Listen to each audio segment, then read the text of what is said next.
This is old Doc Ellis. Ask Doc Ellis, the hick doctor. 8/28/24, Part B. All right.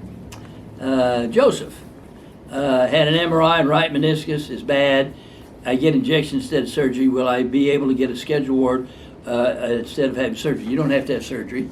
So let's say now if you're getting ready to have surgery in 6 months, you're not at maximum medical improvement. But if you're just getting injections and physical therapy, that's maintenance. So you are at maximum medical improvement and can get a scheduled ward. Here's your problem. Doctor did 5 knee surgeries under federal work comp, so the patient didn't have to pay copay on insurance, which I appreciate, and was asked, when will I be at maximum medical improvement so I can have a scheduled ward? Well, never. You're always going to need injections and physical therapy. That would have cost him over $300,000. Doctors, if you don't know federal workers' comp, say, I don't know, go call Doc Ellis. Refer to somebody that does. Just because you got a white coat and an MD or DO beside your name doesn't mean you know the law. So keep your mouth shut if you don't know, and there's nothing wrong with saying, I don't know, which is a great thing to say. Okay, here's Butch, VA, Florida. Vietnam vet. Yay for us vets. Yay, my Vietnam vets. Okay, good. Okay, all right. Had peripheral neuropathy, both upper and lower extremities, right and left. High level review, therapist assist, decision came back denied. Never heard of that? Oh, of course, that happens all the time, just bullshit. So let's get another Nexus report. You have 1 year to file after the claim.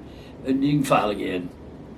Okay, but let's go back to let's make sure you get paid from the date you first filed. It's called a Niemeyer, and they pay you for that peripheral neuropathy. So you make sure that if we sue you, that we say you've had it since this date forward, okay?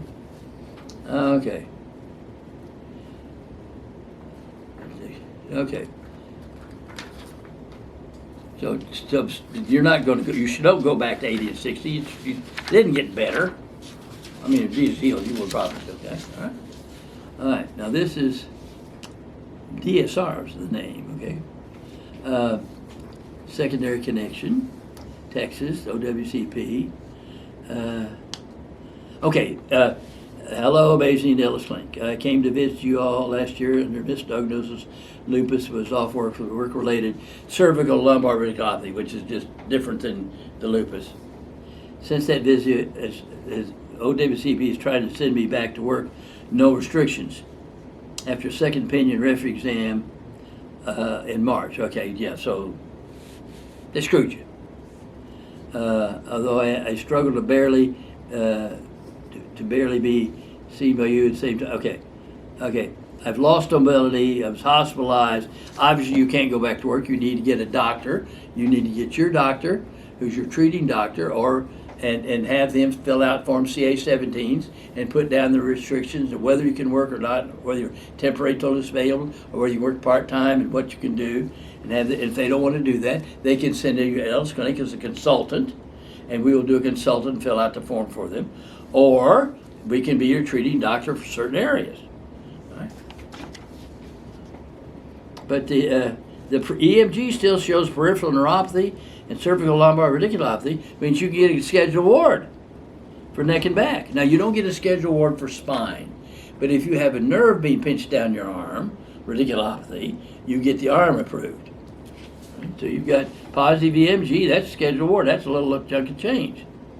All right. And with these two conditions accepted, can MS and all the exacerbation conditions, migraine, seizures that come with chronic illness be covered or added? I'd have to see you to discuss it, maybe. The migraines for cervical, certainly. Yeah, seizures, maybe. If the seizures are second to migraines, yes. Okay, Kevin, VA. What can I do to support my buddy letter, which is an eyewitness account to the event assault in the military? Well, you don't need a buddy letter. It just helps if you have one. So what you do, you come and you have a doctor, you give the history of what happened, the doctor writes it down, and he believes it. That becomes new medical evidence. So if you have no medical records in the service, or you're the St. Louis bunch of people that all had all the records destroyed in the fire, you tell me about it, I believe it, it becomes your medical record. Now, if you have a buddy statement, it helps. But not having a buddy statement should not cancel it. Okay. I need a nexus for 8 attendance. Let's do it. Okay, so visited you December 12th, not 2019, which in fact you wrote 3 separate nexus reports for me. PTSD, traumatic brain injury, 20 years before I made the claim. Denied initially, reason person writing the buddy never served with me. You don't need the buddy letter. That they can't just, you need us to write another letter saying the buddy letter has nothing to do with it. I, Dr. Ellis, say this is traumatic brain injury from the service, PTSD from the service. Whether he really had anybody see it. If I believe it, it becomes medical evidence. Wouldn't be medical evidence, it'd be called hearsay in criminal law. But in federal and VA, it's not hearsay, it's medical evidence. Social Security disability, permanent disability benefit. I need a doctor's recommendation letter for Social Security disability security. We do those. If you're a federal employee, you may want to file for FERS, and then at the same time we'll put in the magic word for Social Security if you can do no sustained gainful employment. If you're a federal employee and you can't do the job which you're hired, then you're FERS eligible. But if you also can't do sustained gainful employment, like anything, then we'll put that in too, because when you file for FERS, you send it to Social Security. If you get it, that's the end of it. If not, you get FERS takes over. Yeah, we do Social Security. You used to do it all the time for the government, but they don't pay enough. But yeah, we do Social Security because they're questions, they're magic words that have to be answered. And if you just send in your records, those questions are not answered.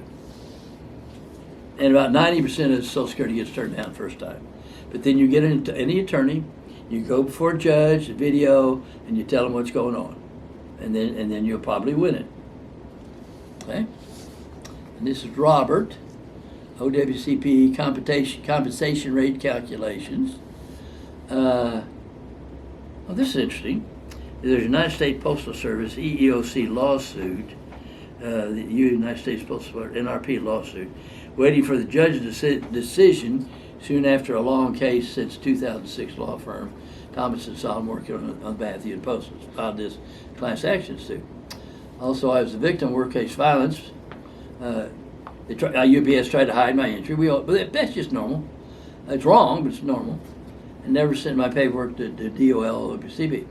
They forced me to go back work in chronic pain, broken right elbow, right shoulder, neck, and back pain. Claim only for right shoulder and elbow. I don't agree with MM writing. Now, maximum medical improvement rating of 6%. Sixth edition was 14. It was 25th edition. 14, 6th edition, and 25th edition. That's about right for the 2 editions. I felt I was lowballed. You may have been. Come in and have another schedule ward. If we agree, if you find, if not, if they, let's say you have 14, we made it 12, you don't pay anything back. Now the AMA guide is really nerdy, folks. But okay, but at least everybody's in the same boat. The district medical advisors really know the 6th edition AMA guides. They really cite references and pages and stuff. And I love the time I rated a shoulder at 18 and incorrectly rated it by an extra 10%, 18 plus 1.8, when it should have been a 5%. The district medical advisor pointed that out. So it went from my 20 to 19. But it didn't go from 20 to 5 like the first 5 editions. They could just throw any number they want out. So there's some good things about that. Also, if you're going to do scheduled awards in federal workers' comp, you need to know all the FECA bulletins, Federal Employment Compensation Act bulletins. In the AMA guides, you start off, let's say a shoulder. You first evaluate what's the range of motion impairment. What's the diagnosis impairment, like rotator cuff, a biceps tendon, labrum tear? Now, whichever is higher, if range of motion is higher, that's it, you quit. FECA Bulletin, 1760, if anybody's interested, says if the range of motion is higher than the diagnosis, then you add those nerves and stuff that you would put to that range of motion. That's worth coming from California and New Jersey. Okay.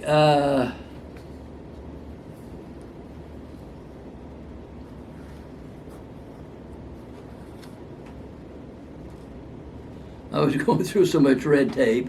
DOL is corrupted, and DOL say manager. Then the Carl now works for US Safety and Health USPS at headquarters. It's a conflict of interest. Maybe. I should have MMI, maximum medical rating, because they cause so much stress and steroids. Then he developed diabetes. Now that's another claim. If they gave you steroids, corticosteroids for your shoulder or anything, and then you later get diabetes, that's a work-related injury. Okay. Now you don't get anything for it, but except you get your medication to be paid for, right? And your restrictions are sure to be work-related. Okay. All right. So there's that. There's Joseph. I was working on TDOI. My case was approved. I've been doing therapy. Now I feel like I can go back to work in the future. I'm having problems with my injury again. Would I be able to go back on workers' comp on the same claim? Sure. So you get better and it gets worse, or you flares up and I have to take you off work and we put you back to work. And there's usually going to be a transition time there. Yeah. So you get yourself a doctor. We help work with them. I don't know where you're from, but if it's close, or come here. It's worth the trip, folks. When you're in this legal medicine thing, because doctors are not trained in legal medicine. This is not something you want to do yourself. Right. But my staff knows how to do this. I just work here, by the way. I think that's enough for today. And God bless my federal employees and my VA people. Thank you, Doc.